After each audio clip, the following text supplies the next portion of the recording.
Estudando as 7 dispensações, de acordo com o pequeno livreto do senhor Ciro Scofield. E nós temos visto que o homem é um ser incorrigível. Ele não tem conserto. Tem que matar e fazer de novo. O ser humano não tem jeito que não. Tudo que Deus fala, ele vai na contramão. Ele estava em estado de inocência, Deus falou, tá vendo aquela árvore ali? Não come dela não. Você começar a morrer. E ele foi lá e comeu. Deus falou, vive de boa um com o outro aí. A sua consciência vai te falar o que é o certo, o que é o errado.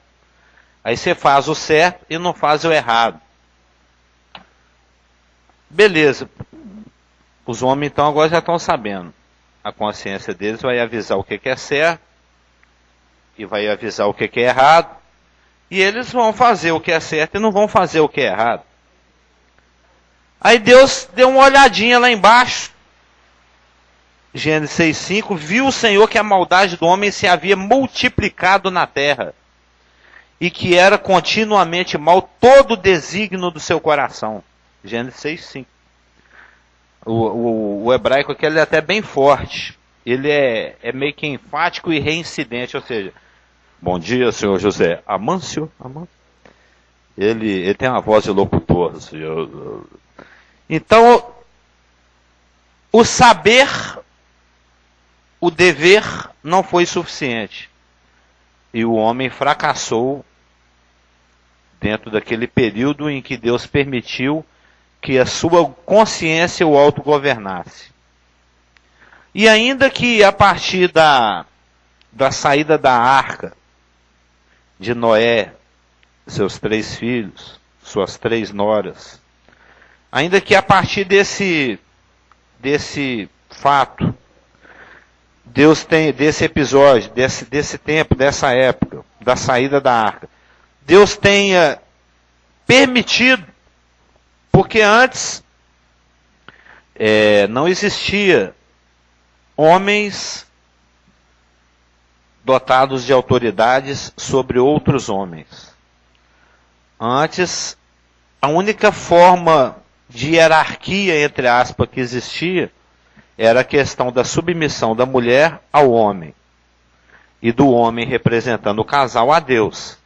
Não existia homens comandando homens, e homens policiando homens, para que estes homens não fizessem o que é errado, e uma vez que fizesse o que fosse errado, aí ele traria a espada. Isso é o assunto lá de Romanos, a gente já leu esse versículo, que toda autoridade foi instituída por Deus, e ela é ministro de Deus, para trazer espada. Senão, o cara sai aí, ele mata 1, ele mata 2, ele mata 20, ele mata 40. Tem gente que mata mesmo, 20, 30, 40 pessoas. É o serial killer, né? Porque esse é o coração do homem. Jeremias fala que ele é desesperadamente corrupto. Então, exatamente para inibir e patrulhar isso, é que Deus permitiu que homens tivessem autoridade sobre outros homens. Deus permitiu e instituiu, a partir da saída, após o dilúvio, a partir da saída da arca, o governo humano. Sendo que, dentre as várias atribuições que são conferidas aos governantes, isso ao longo de todas as escrituras a gente vai percebendo, a maior delas é exatamente preservar a vida humana. É preservar a vida do homem, porque o homem foi feito à imagem de Deus. O homem não é um cachorro aí que, se morrer, joga lá no lixão, né? A gente às vezes anda por aí, o pardal bate no vidro, cai e morre. Morreu o pardal. Mas, quando morre uma pessoa, existe toda uma história, existe uma família, existem pessoas que tinham um relacionamento com aquela pessoa, essa pessoa foi muito isso ou muito aquilo, então, sem contar o fato que essa pessoa que parte, ela foi feita em imagem e semelhança de Deus. E se ela é feita a partir, ou seja, se ela é assassinada, aí tem uma retribuição.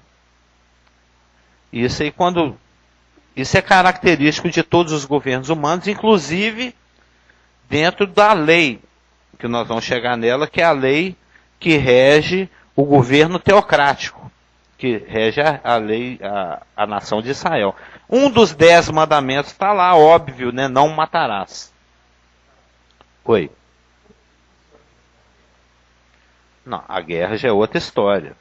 Mas como é que funciona isso? Como assim que você fala? Do ponto de vista do governante ou do governado?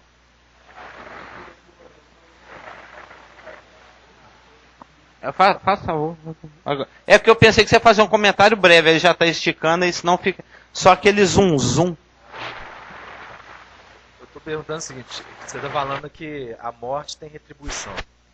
Então se você volta a fita lá atrás, dentre os bilhões que já morreram, um matando o outro, como é que isso fica, essa retribuição funciona com Deus?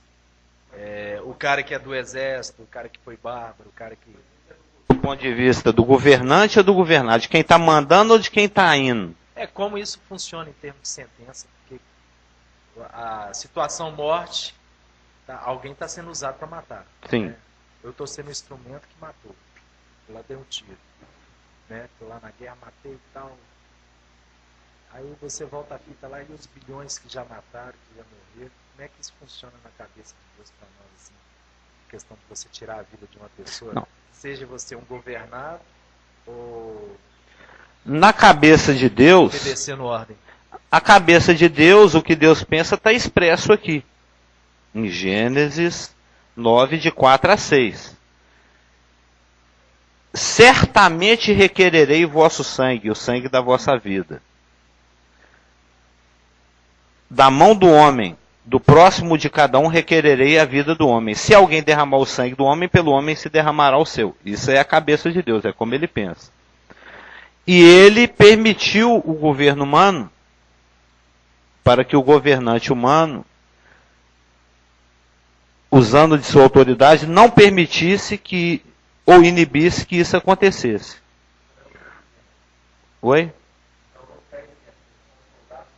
Sim, calma. Essa é a cabeça de Deus. Aí vem a cabeça do homem. Aquele que governa, aquele que de alguma maneira chegou ao poder, ele tem como dever preservar a vida de todos aqueles que estão sob o seu governo. O outro governante lá, por exemplo, um norte-americano, é dever do Obama. Eu confundo Obama com Osama. Obama é preservar a vida dos norte-americanos. O dever do presidente iraniano é preservar a vida dos iranianos. Aí, nem tudo é perfeito, nem tudo são flores. Eles se desentendem por algum motivo, os governantes. O governante dos norte-americanos, ao invés de preservar a vida do norte-americano, ele expõe a vida do norte-americano, mandando-o para uma guerra. Isso ele vai responder lá com Deus. Isso é um problema, porque todo aquele que é imbuído de autoridade, ele vai fazer uma prestação de contas. O maior rabo de foguete que existe é ser pastor. Já tentaram me fazer pastor, falando, não, pastor é pior. Ele tem que prestar conta. Lá no Bimar, o pastor vai chegar lá e falar, aí, hein? Você deixou o Carlos Augusto ir embora, não foi atrás dele. Vai prestar conta da alma de cada um que está sob ele. Ou seja, toda forma de governo, todo aquele que governa, ele vai prestar contas ao Supremo, aquele que permitiu que ele tivesse autoridade. Então, o governante que expõe aquele que ele deveria estar protegendo a uma situação onde ele pode morrer e até venha a morrer, o sangue desses vai ser requerido da mão dele. Já o comandado, isso aí quando você estuda a ética cristã, é algo que o Clésio e eu estudamos bilhões de anos atrás, a questão da ética é uma questão complicadíssima. As questões éticas, elas são muito sutis, elas são muito cheias de interpretação, torce-se muito o versículo para cá, para lá, mas falando dentro da palavra, a palavra não é, tem alguns versículos, principalmente as normas de guerra lá, que são para Israel, que a gente pode fazer a aplicação de uma forma generalizada, porque é a forma de Deus pensar. Quando um soldado é enviado para a guerra, cada um que ele mata lá na guerra, ele não presta conta daquilo. Aquilo vai para a conta do rapaz lá em cima. Porque ele está sob ordens. O grande princípio de organização é o reconhecimento e a submissão à cadeia hierárquica. A cadeia hierárquica não pode ser quebrada nunca.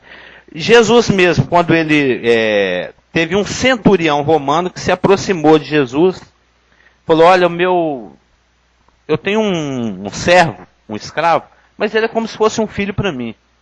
E ele está lá doente à beira da morte, e se ele morrer eu vou ficar muito triste, porque ele para mim é como um filho. Aí Jesus falou, beleza, eu vou lá com você lá para curar o rapaz. Eu falei, não precisa ir lá não. Manda daí uma palavra lá que cura ele lá de longe. Né? Manda um SMS espiritual, um fax daí, sei lá, uma ordem que ele vai curar lá. Porque eu também sou sujeito à autoridade. Então eu falo para um soldado, faz isso, ele faz, para aquele outro faz aquilo outro, ele faz. Então se você falar, vai lá, minha palavra e cura ele, isso vai acontecer.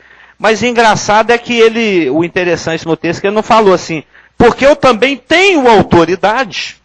Então se eu mandar um soldado, ele faz, se eu mandar o outro, ele faz. O que ele falou? Porque eu também estou sujeito à autoridade. Esse texto está em Mateus. Ou seja, uma pessoa só tem autoridade se ela está sujeita a outra autoridade. O sargento só tem poder sobre o soldado porque acima dele tem um tenente, um capitão, um general, sob o qual ele está subordinado. Se ele não é subordinado ao tenente, o cara vai falar, sargento, você não obedece o cara lá, eu vou ter que te obedecer. Então esse soldado, esse centurião romano, teve uma percepção. É lógico, por ser centurião, ele faz um curso, ele tem uma formação militar. Então, te respondendo, a ótica de Deus é o sangue de cada um que é tirado, a vida de cada um que é tirada vai ser cobrada. Aqueles que estão sob investido de alguma forma de governo, seja um governo espiritual ou um governo que vigia o físico, vão responder se ele está protegendo ou não, se ele expõe ou se ele protege. E aquele que vai para a guerra, se ele matou nenhum ou 1000, aquilo não cai na conta dele, porque ele está simplesmente obedecendo uma ordem, ele está submetido a uma hierarquia. Aquele lance do Carandiru. O soldado, o sargento, ninguém deveria estar respondendo por aquilo. Quem tinha que responder por aquilo era o governador. Aos olhos de Deus, quem vai pagar a conta de 111 vidas vai ser o governador do estado, de São Paulo, né? É o governador do estado de São Paulo que vai ficar no inferno lá por causa de 111 vidas. O comandante obedeceu o governador, o sargento obedeceu o comandante e o soldado obedeceu o sargento. Oi? Se o dinheiro deixou, se o dinheiro não tiver corrompido o coração dele tanto, né? Mas de qualquer maneira, em última análise, a responsabilidade é daquele que governa. Por isso que Deus instituiu o governo humano. E lá no final da tribulação, se olhar aí no gráfico, lá no final da tribulação, antes que seja instituído o governo de Deus, o teocrático, o governo de Cristo na terra, os governantes vão prosseguir fazendo o que querem, mas eles vão responder a isso. E, como eu vinha falando, o ser humano, ele tem uma capacidade natural de fazer exatamente o que Deus não quer que seja feito. E de não fazer o que Deus quer que ele faça. Paulo falou isso lá em Romanos 7, se não me engano. Né? O bem que eu quero, não consigo fazer. E o mal que eu não quero, esse que faço. Por isso que ele nos matou. e nos fez nascer de novo, parte de uma nova criação. E nos deu o Espírito Santo, porque sem o Espírito Santo, a gente não consegue engolir esse versículo, né? A gente é tão orgulhoso, é tão autossuficiente, a gente sempre acha que, não, mal eu sou. Mas não é assim também não. Nós somos muito maus, totalmente maus, completamente maus, absolutamente maus, profundamente maus, desesperadamente maus. Não adianta. Eu falei isso pro Rafa outro dia. É porque agora, segunda-feira é dia de evangelizar, de discipular o Rafa. Agora é dia de discipular aquele rapaz que teve aqui domingo passado, o Igor. E ele cheio de perguntas. Nossa, ele está totalmente cru. Milhões de perguntas. Ele faz pergunta em cima de pergunta. Vamos responder uma aqui. E ele ainda tem lá uma influência do kardecismo que fizeram a cabeça dele. Então vai ter que derrubar kardecismo, vai ter que derrubar um monte de coisa para depois mostrar a palavra. E aí, tocando nesse assunto, eu falei, puxa, mas o homem é mau mesmo assim? Será que Deus precisa até mandar ele para o inferno mesmo? E o inferno vai durar aquilo tudo mesmo? Cheio de perguntas. O homem é muito mau. Eu estou falando isso que eu já conversei esse assunto com ele. Nós já não tocamos nesse assunto essa semana. O homem é muito mau mesmo. Fomos lá em Jeremias, desesperadamente corrupto. Porque o ser humano natural, e ele é um recém-convertido, acabou de nascer de novo, ele ainda tem muito raciocínio natural. Ele não consegue achar que é isso tudo também, não. Tem gente que realmente é má. Mas tem gente que... Aliás, o Rafa usou um argumento muito bom, que agora eu não lembro. Só isso é suficiente. Você resumiu dessa forma, assim. Entre o muito mauzão e o pouco mauzinho. Agora lembrar agora. E eu citei para ele um exemplo que eu li uma vez, quando você estuda a vida desses grandes homens. Eu agora não sei se era o Moody ou se era o Spurgeon. Acho que era o Moody. O Moody, uma vez, um larápio invadiu a sua residência, deu polícia. Londres, né? Aqueles cacetetes, que sabe? Bonezão alto. Deu polícia. O meliante, o elemento, né? Foi algemado, estava sendo levado. Aí os policiais quiseram assim meio que, né? O doutor, grande doutor Moody, senhor doutor, excelência doutor, né?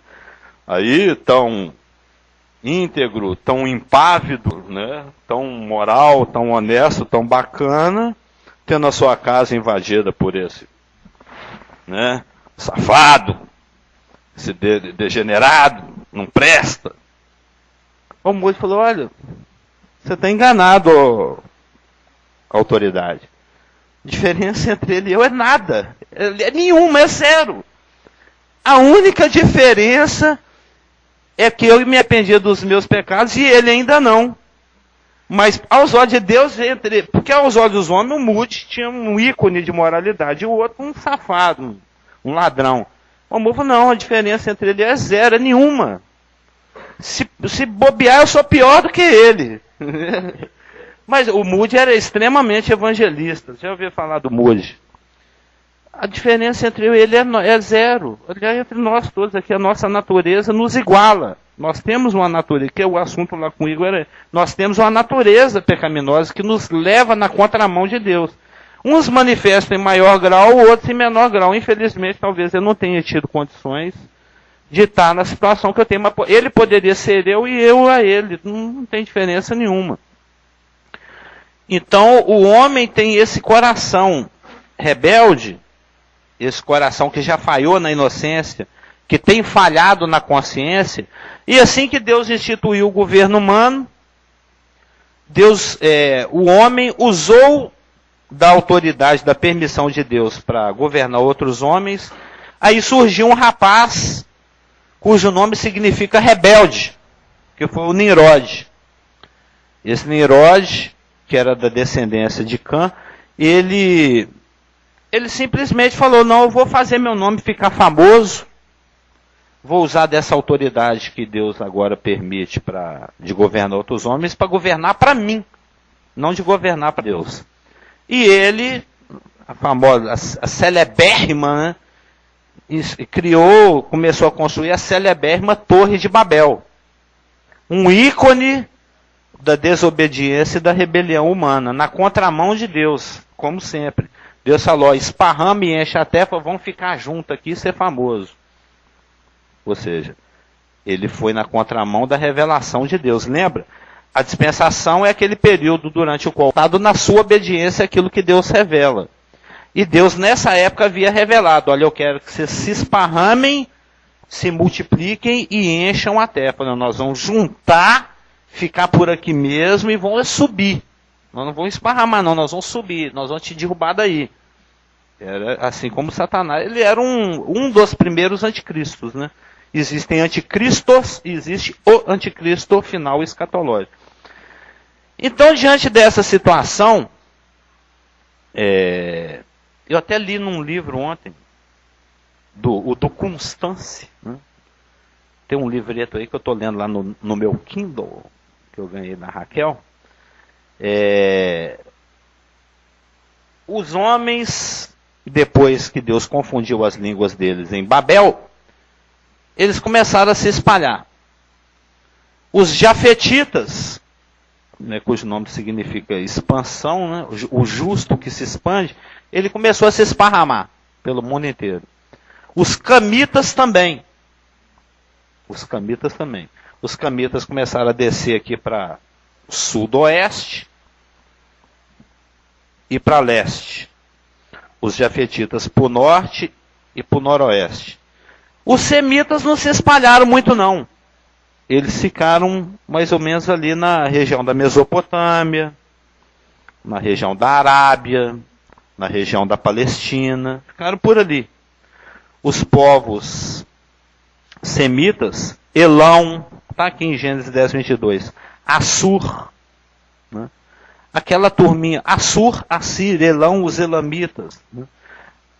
O rapaz aqui, o Salá, que gerou o Éber, que lá para frente vai gerar o Abraão. Ou seja, os arameus, que é um povo primo do povo israelita, né? A diferença da língua do hebraico para o aramaico é como se fosse do espanhol para o português. É muito próximo, né? O rapaz habla espanhol perto da gente assim, a gente entende. Né? Tem muita coisa comum. São línguas latinas. Né? O aramaico e o hebraico também são muito próximos. É como se fosse... Tem palavras que são idênticas. Tem palavra no espanhol que você olha assim e fala, isso é português, não, espanhol só não tem um acento. Ou tem acento. Ou tem umas que são mais difíceis, né? Mas é pouca diferença. Não. Jesus Cristo e a sua geração falavam aramaico. Eles falavam aramaico. Era a língua que era falada lá na Palestina, era o aramaico.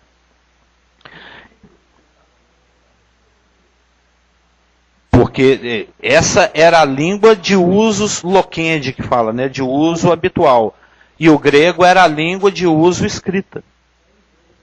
É como se fosse o inglês na época. O aramaico era a língua que falava ali naquela região. Mas o grego era é a língua na qual se escrevia no mundo inteiro. Porque Alexandre o Grande saiu conquistando aqui da Macedônia, Ásia Menor, norte da África, Egito, Palestina, Arábia, Mesopotâmia. Né? Quando ele está chegando na Índia, aí Deus falou, chega, tá bom. Mas ele, ou seja, da Europa até a Índia, ele levou o grego. Eu estou indo agora lá na frente. Não, lá na frente no tempo que eu falo, lá na frente que eu falo as multidões que estão lá no milênio. Aí é um assunto lá na casa do pastor Geraldo, daqui 2 quintas, né? Aí é o seguinte, você falou assim... Você está convidado, você está convidado. Deus tratou com o homem, a inocência, o governo humano, parará, consciência. É o que nós estamos vendo. Isso. Aí eu pergunto o seguinte... na minha cabeça tem uma discrepância de entender Por que que naquele momento ali que aquele povo está ali naquela situação de milênio, se submetendo a Jesus Cristo, eles se rebelam? Que a igreja já está com Jesus. Deus permite que a natureza pecaminosa continue neles? Sim. No milênio. Esteja governando? Sim. A mesma natureza pecaminosa está presente desde a dispensação da consciência, foi adquirido na dispensação da inocência, e vai até o final dos tempos, lá no final do milênio. O milênio vai ser a última situação em que Deus vai permitir que se comprove a insuficiência e a rebelião humana. Deus tem permitido as mais diversas dispensações, com as mais diversas situações, para mostrar que só em Jesus Cristo é que existe solução para essa questão do coração humano. Eu já falei isso aqui, o coração humano é uma bomba. Segura essa bomba aí, senão ela vai explodir aqui no meu peito. Eu já falei isso várias vezes. Alguns aqui devem se lembrar. A Elaine talvez não, ela mais dorme do que presta atenção. Mas milagre, ela não perguntou algum versículo, é que eu também estou falando poucos, né? Mas o coração humano, ele tem que ser colocado na mão de Deus. Porque ele é uma bomba. É o Jeremias. Desesperadamente corrupto. Então, as dispensações são as mais várias situações, diferentes entre si, em que Deus permite que as coisas aconteçam numa configuração para que se demonstre a necessidade do homem estar linkado com Deus, porque o homem sem Deus, em inocência, falha, conscientemente falha, tendo alguém para vigiar, para fazer se ele está fazendo de acordo com a consciência, ele falha, fazendo muitas promessas para ele, fala, se você pisar na bola eu vou com você, eu falei para você ficar aqui na terra, mas você é do Egito, e mentiu com medo do faraó pegar sua mulher, mas eu estou com você assim mesmo. Você dormiu com a Dalila, mas no dia seguinte eu te enchi de força, você arrastou o portão de Gaza. Lembra? Ou seja, Abraão, a palavra fala que o evangelho foi pregado a Abraão. Ou seja, Abraão está usufruindo de algo que todos dentro da lei e dentro da graça, dentro da dispensação da lei, da Berite lá, da Torá, e da nossa dispensação aqui do Espírito, da igreja, da graça, seguiríamos nas mesmas pegadas, ou seja, ele estava usufruindo de promessas incondicionais. Ele passou a usufruir de promessas que não tinham a ver com mérito próprio, mas falhou. Ele só não falhou na última grande prova, que foi a oferta do Isaac. Era a mais sine qua non. Mas ele pisou na bola, assim como vários outros homens. Na lei também, o homem, mesmo em inocência, mesmo consciente, mesmo tendo a sua consciência governada pelos governantes, mesmo recebendo muitas promessas, o homem pisou na bola. Mesmo debaixo da lei, o homem pisou na bola.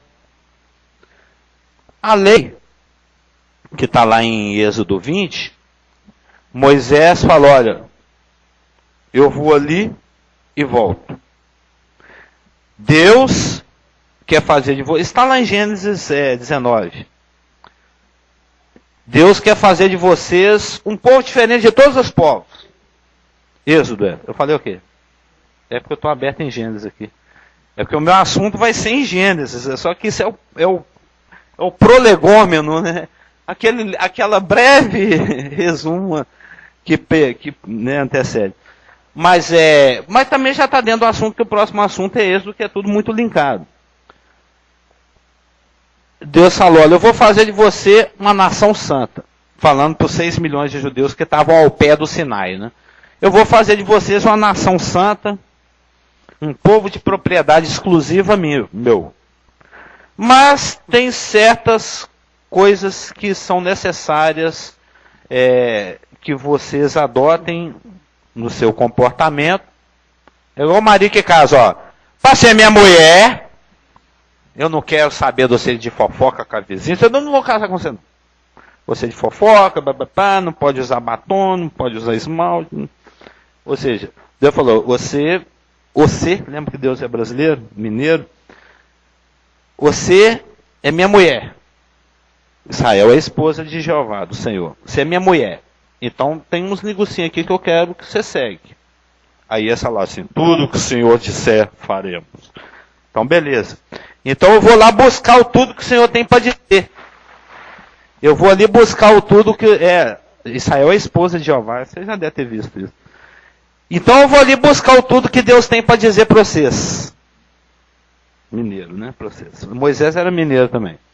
Tudo que Deus tem para dizer para vocês. Aí ele foi lá, só que ele ficou lá 40 dias e 40 noites.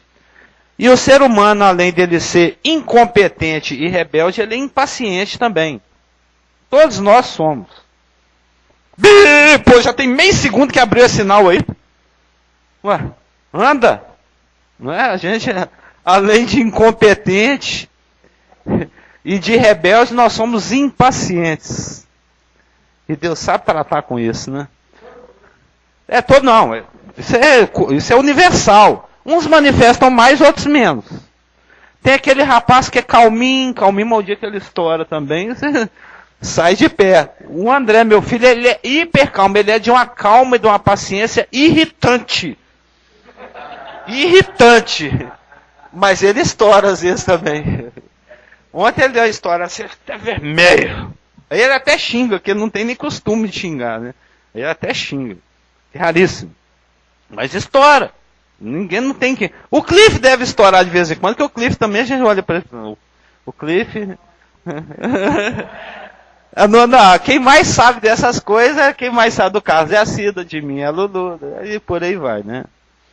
Então, o senhor disser faremos. Então vou lá buscar o que tudo que o senhor tem para dizer. Moisés foi lá, demorou.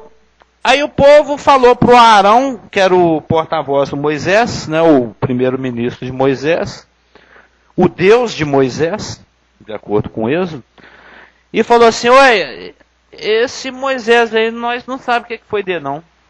Acho que ele morreu. Esse Moisés aí, acho que não volta mais não. É melhor nós fazer aí um Deus, um outro Deus, que esse aí abandonou nós. Moisés morreu e esse Deus abandonou. E forçaram a barra, o Arão falou, não, esse negócio não vai dar certo. E ele dançou na terra prometida por causa disso, né? Esse trem não vai dar certo, mas o povo pressionando, não, nós queremos um Deus, esse negócio de fazer um Deus sem ser o Deus lá em cima, não vai funcionar, mas e a pressão. Falei, então beleza, me dá aí os brincos, me dá os anel aí, e ele fez um bezerro de ouro. Oi.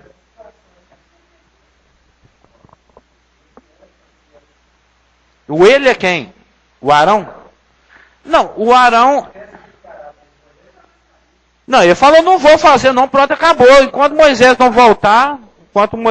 Não, mas nós seres humanos, uns mais, outros menos, sempre cedemos à pressão. Ninguém é indesculpável. Sim, mas ninguém... Uns mais, outros menos, mas ninguém é indesculpável. Um cede depois de muita pressão, tem outro cede na primeira pressão. Você podia só, top. Tem uns que é mais fácil, outros que é menos, mas todo mundo cede. O Moisés também dançou na terra prometida por causa de pressão. Sim, mas dançou. E aí tá tudo que o Senhor disser faremos. Aí Moisés está lá descendo com as tábuas da lei. E a primeira, Moisés fala, aí gente, cheguei com os mandamentos que vocês falaram que vão obedecer. O primeiro é, não terás outros deuses diante de... Que negócio é esse aí?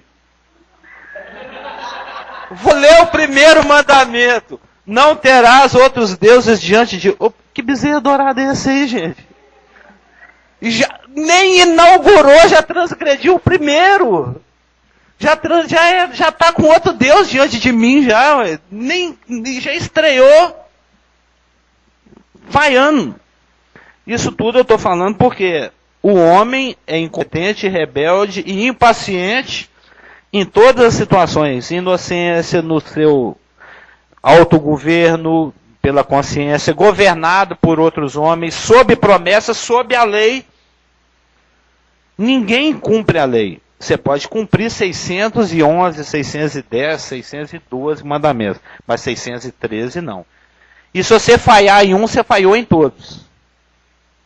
Por favor. É, lógico. É o seguinte, o que eu estou percebendo é que do Gênesis ao Apocalipse, Deus está tentando falar alguma coisa para nós, uma perspectiva que você não tem capacidade de andar, né, conforme Ele quer. E como que você enxerga a questão na sua vida pessoal, dia a dia, já que você tem essa incapacidade? Mas você tem que orar, você tem que... Parece uma coisa muito abstrata. Eu noto que a resposta está no Evangelho, mas nem sempre a gente consegue enxergar isso, né? Porque a psicologia, a pedagogia de Jesus Cristo no Evangelho é muito forte.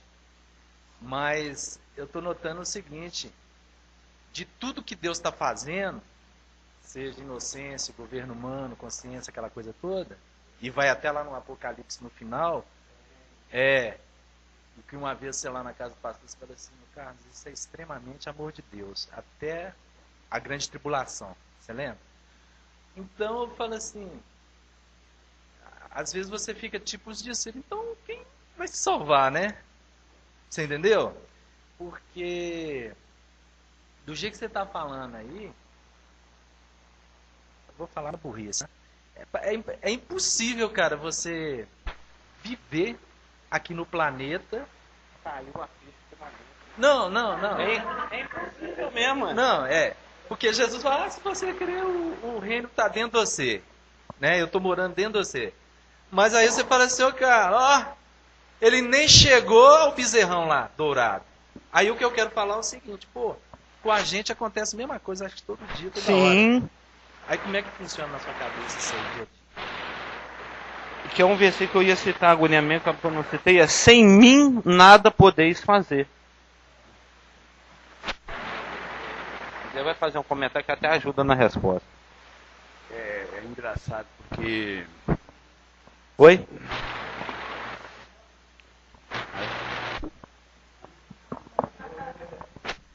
Interessante porque eu só estou na dúvida aqui se foi hoje de março que seguro minha esposa, se foi ontem.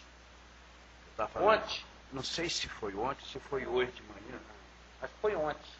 E até se você, nós estávamos conversando e eu falei, filho, uma coisa interessante, porque nós, humanos, mesmo estando com a palavra de Deus escrita na mão, falando para nós o que ela fala, mesmo nós, às vezes na posição mesmo um pouco mais de onde Deus colocou, que é de pastor, na maioria das vezes, mesmo estando escrito na nossa cara, nós somos tão maus, tão imperfeitos, tão nada de Deus, que nós às vezes ainda tentamos, às vezes, agir de acordo com o inimigo número 1 de Deus age. Quem sabe ainda tem um jeitinho de eu provar que Deus falou isso, mas não é verdade. Que é a nossa situação. O senhor está falando exatamente dentro do que eu estava pensando e usar de resposta para ele. Porque a nossa situação do dia, quando eu falo assim, pode virar, pode olhar para cada um de nós, não precisa ter medo de olhar, pode considerar o que a Bíblia diz é verdade. O que ele está falando não é nem ele que está falando, ele está apenas afirmando para nós é o que a Escritura diz é verdade. E quanto mais nós pensar, e às vezes nós pensamos, não, quem sabe? Eu vou dar um jeitinho aqui, vou postar que eu sou um pouquinho melhor do que o cara está vendo. Mas o que eu estou tentando fazer? É provar que Deus é mentiroso. Ao tentar fazer isso, eu estou querendo provar que Deus é mentiroso. Quando na verdade... Que é o trabalho de Satanás. Quando na verdade... eu trago um relato aqui não posso ver eu faço é o que Deus está colocando na minha mente nesse momento. A nossa forma de ação, eu sempre olho para o caso de Davi. Que tanto ele admitiu que era imperfeito, que era pecador, desde o ventre da mãe, e provou isso quando o profeta Natan foi falar com ele. Quando o profeta Natan colocou a situação e que ele achou, mas eu sou eu. Quando ele disse assim, você é o homem, não existe outra palavra. Não houve, ele prontamente admitiu, pequei contra o meu Deus.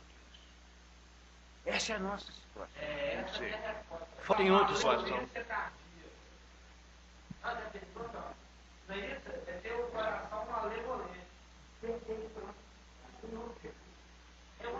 É uma questão de elicrineia, né? Aquela palavra lá de sinceridade, de transparência. Outro dia, isso aí me aconteceu essa semana. Eu estava numa situação e eu gosto sempre de andar assim na presença de Deus. Eu gosto sempre de não esconder muito o jogo com ele não, né? Que é o ideal. Eu estava falando assim, ó Deus, eu estou querendo decidir tal coisa assim, né? E o que eu lembro bem assim, não tem nenhum sinal laranja nem vermelho na tua palavra não. Aí o Espírito Santo falou assim, mas também tem verde não. Não, mas você há de convir comigo? Eu conversando, batendo um papo com ele. Você vai convir comigo que a gente pode ajeitar essa verdade que o senhor está me lembrando aí agora. Pode ser assim, mas pode ser assado. Aí ele só me falou assim, mas você sabe o que eu estou querendo te dizer. Aí aquilo me fechou. Falei assim, olha, decidir você pode decidir o que você quiser. Mas você sabe o que eu estou querendo.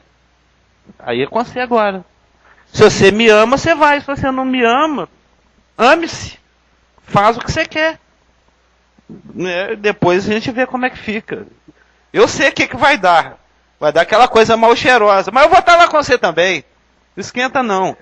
Ou seja, a questão do viver, do obedecer, é sempre uma questão de coração entregue. Não tem como fugir disso. Isso seja se o homem tivesse confiado em Deus na situação de inocência, não teria dado tudo isso que deu. Se o homem, ao invés, durante o governo humano ou durante a consciência, tivesse sido um pouco mais Davi, como o irmão falou, o Davi ele pisava muito na bola. Mas a grande diferença é que assim que isso era colocado diante dele, ele falou, nó, eu preciso ajeitar esse negócio aí, porque quebrou o link com o pai aqui, ó. E ele ficou 1 ano desviado, né? Curtindo a Batseba. A Batseba virou Deus. Sai Deus, entra Batseba. E ele nem, Deus, acho que não fez nenhum salmo durante esse ano aí, né? O ano em branco. Às vezes era para ter 152 salmos, só tem 150. Percebendo é o seguinte, é tijolinho por tijolinho. Momento a momento, decisão a decisão. E onde você está com o coração entregue, a coisa vai. Onde não está, vai. Então, zipando tudo que eu conheço. Zipando. Zipando. Linguagem tech, né? Isso. Colocando no pendrive, Deus quer que eu faça o seguinte. Que eu viva cada dia sem mim, nada poder fazer. Sem mim, nada poder fazer. Ou seja, grudado igual um carrapato dele, sugando dele. É isso? Exatamente. A linguagem dele é a linguagem rural, né? Exatamente. Ele vai lá dos CPDs para a grama, né? Para o pasto. Se você pensar bem, o pendrive é um carrapato. Não é? Ele é um carrapato. Você vê a sabedoria. Isso, Carlos Augusto também é sabedoria. É cultura.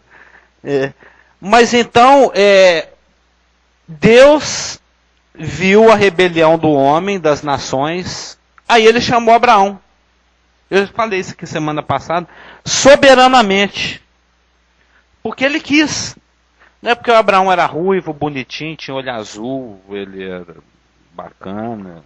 ele andava de um jeito charmoso. Ele chamou Abraão porque ele quis chamar Abraão, poderia ter sido qualquer um. Qualquer um. E nesse momento começa, com a chamada de Abraão, a nossa primeira, segunda, terceira, quarta dispensação, que é a dispensação da promessa, sendo que a quarta e a quinta e a da lei, são dispensações particulares. Porque todas as outras dispensações, a da inocência, a da consciência e a do governo humano, e a posterior, a da igreja e a do reino, tratam com a humanidade como um todo. Mas as dispensações da promessa e da lei são dispensações particulares. São dispensações pertinentes somente a Abraão e os seus descendentes. E Deus entra numa situação de Abraão, e os textos estão todos aí, Gênesis 12, 15, 13, 17, etc., no gráfico, em que Deus vai só acumulando promessas. E isso vai ser, inclusive, o nosso assunto a partir do dia 17, na casa do pastor Geraldo, às 20 horas, às quintas-feiras, quando nós vamos estar estudando detalhadamente o milênio. A intenção é varrer o milênio de Gênesis a Apocalipse.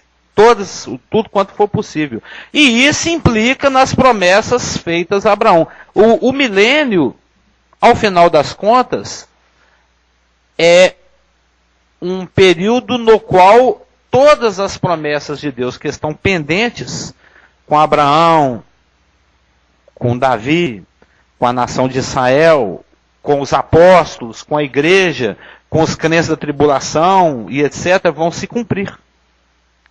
E isso é absolutamente incondicional. Na semana que vem nós vamos entrar na dispensação da lei, nós vamos ver que a lei, ela foi só um adendo. Você gosta da palavra adendo, porque você é advogado. Foi só um aditivo. Ela foi só nós vamos ver a questão, foi só um aio, um pedagogo. Um pedagogo, está lá no grego, né, que é a palavra aio. A pessoa é tão incompetente que tem que pegar pela mãozinha e levar. Vem cá, Filipinho, aqui. Ele ainda não tem autonomia. O que Deus estava querendo dizer com a lei, mais uma vez, você é incompetente. Você não consegue se governar. Eu vou ter que te pegar pela mãozinha aqui. Vem cá, vou te mostrar Jesus aqui. Olha lá Jesus ali, olha lá, ó Jesus. A lei é isso, é um aio, um pedagogo.